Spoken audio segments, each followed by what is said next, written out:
Hello friends, important update अच्छी national testing agency तरफ CUET central university entrance test PG course regarding and ये जोटा आम बर्तमान देखुचे academics year 2026-27 was open from 14 December to 25 January allowed by correction window from 28 रु 30 जनवरी 2025 for necessary maybe 2026 हवा कथा for necessary modifications.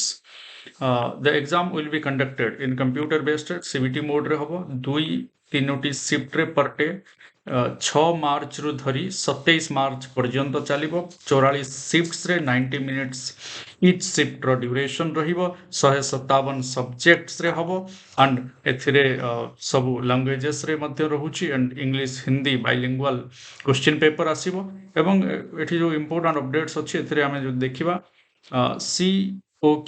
COQT03 जोटा होची B.Ed course B.Ed M.Ed integrated रो कोर्स आमे जोटा देखुचे ताहा 8-3-2026 रे हवा को जाउची. So this is important updates. बाकी सब सब्जेक्ट्स रो जो माने पीजी कोर्स रे एडमिशन करबा को चाहछो तमरो डेडलाइन आसी जाइछि से हिसाब रे ए PDF Telegram channel exploring goals रे भी शेयर कर देबी. टेलीग्राम चैनल रो लिंक वीडियो रो डिस्क्रिप्शन रे अछि. Thank you everyone, all the best for your preparation. अल्प समय रहिला.